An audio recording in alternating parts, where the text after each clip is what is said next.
श्री कृष्ण, राधे राधे। श्री हरिदास। स्वागत है आप सभी का। आप सभी को विजया एकादशी की शुभकामनाएं।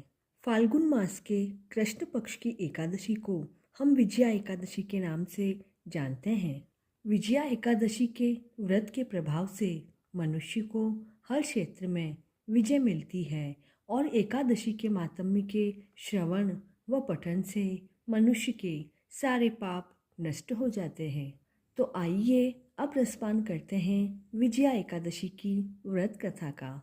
जया एकादशी की कथा सुनने के बाद कुंती पुत्र अर्जुन बोले, हे मधुसूदन, फाल्गुन मास के कृष्ण पक्ष की एकादशी का क्या नाम है तथा उसके व्रत की क्या विधि है? कृपा करके मुझे इसके बारे में विस्तार से बताएं। तब भगवान श्री कृष्ण बोले, हे पार्थ, फाल्गुन मास के कृष्ण पक्ष की एकादशी का नाम विजया है और इस एकादशी के व्रत के प्रभाव से मनुष्य को विजय मिलती है और विजया एकादशी के मातम्य के श्रवण व पठन करने से मनुष्य के सभी पाप नष्ट हो जाते हैं।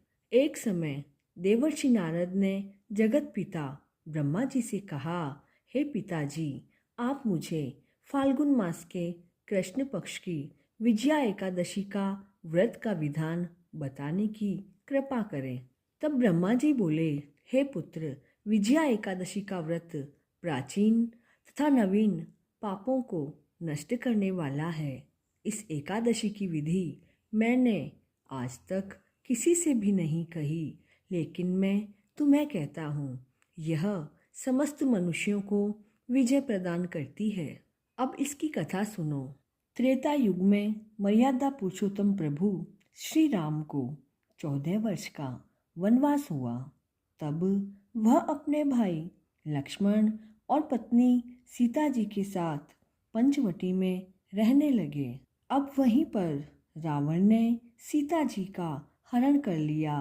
तब श्री राम तथा लक्ष्मण बहुत परेशान हो गए और सीता जी की खोज में निकल गए। अब जब घूमते घूमते वह घायल जटायु के पास पहुँचे तो जटायु ने उन्हें सीता माता का पता बताया। उसके बाद वह स्वर्ग सिधार गया, अर्थात उसकी मृत्यु हो गई। फिर राम की सुग्रीव से मित्रता हो गई और प्रभु श्री राम ने बाली का वध कर दिया। हनुमान जी ने लंका में जाकर माता सीता का पता लगाया और उनसे श्री राम और सुग्रीव की मित्रता के बारे में भी बताया। वहां से लौटकर हनुमान जी ने श्री राम को सारा वृत्तांत बताया। तब श्री राम ने सुग्रीव की वानर सेना के साथ लंका की तरफ रवाना हुए। जब श्री राम समुद्र के किनारे पहुँचे तब उन्होंने बड़ा विशाल समुद्र देखकर लक्ष्मण जी से कहा कि हम इस समुद्र को कैसे पार करेंगे। तब लक्ष्मण जी ने कहा, हे दयानिधे, हम इस समुद्र को कैसे पार करेंगे? आप तो स्वयं आदि पुरुष हैं और आप सर्वज्ञ हैं। यहाँ से आधा योजन दूर कुमारी द्वीप में ऋषि वग्दालव्य हैं। हमें उनके पास जाकर इसका उपाय अवश्य पूछना चाहिए। अपने भाई लक्ष्मण जी की बात को सुनकर श्री राम श्री वग्दालव्य ऋषि के पास गए और उन्हें प्रणाम करके वहां बैठ गए। श्री राम व लक्ष्मण जी को आया देखकर वग्दालव्य मुनि बोले, हे राम, आपका आगमन कैसे हुआ? तब श्री राम कहते हैं, हे ऋषिवर, मैं अपनी सेना के साथ यहाँ आया हूँ। वह राक्षसों को जीतने के लिए लंका की ओर प्रस्थान कर रहा हूँ। आप कृपा करके मुझे समुद्र पार करने का कोई उपाय बताएं। तब ऋषि वग्दालव्य कहते हैं, हे राम, मैं आपको एक उत्तम व्रत बताता हूँ जिसे करने से आपको विजय ही विजय प्राप्त होगी।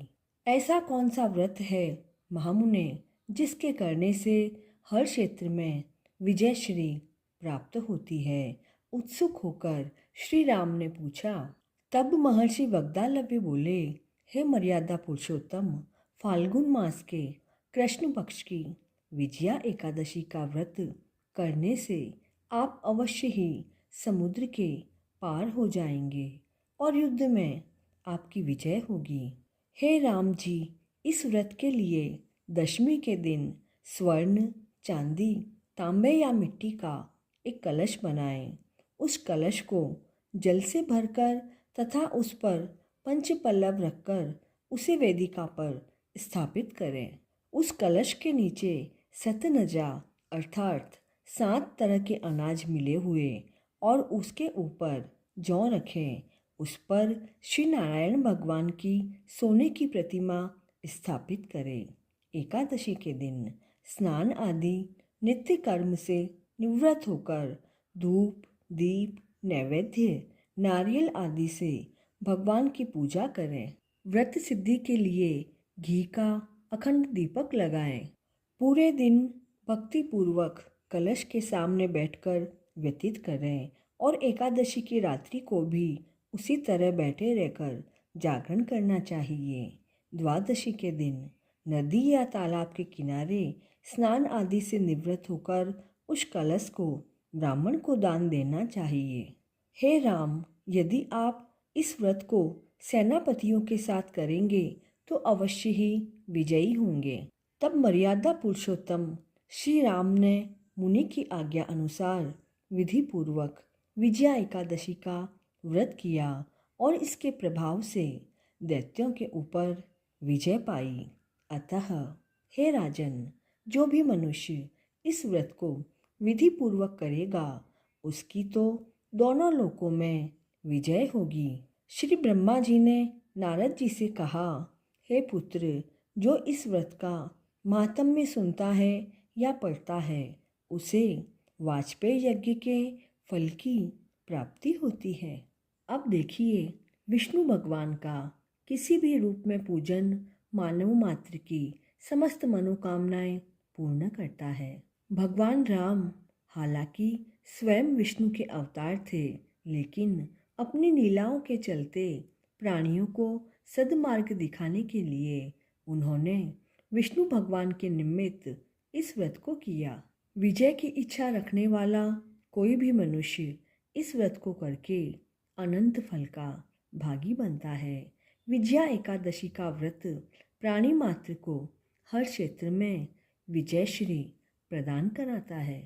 एकादशी के दिन ओम नमो भगवते वासुदेवाय मंत्र का जाप करके अपनी एकादशी को सफल बनाएं। विजया एकादशी को कुंभ संक्रांति का महासंयोग भी बन रहा है, तो विजया एकादशी का व्रत करके इसकी कथा का श्रवण अवश्य करें। इस पवित्र एकादशी की कथा को अधिक से अधिक शेयर करें और चैनल पर नए हैं तो please like, share and subscribe this channel. Thakur ji आप सभी को हर क्षेत्र में विजय श्री प्रदान कराए। इसी मंगल कामना के साथ जय श्री कृष्णा।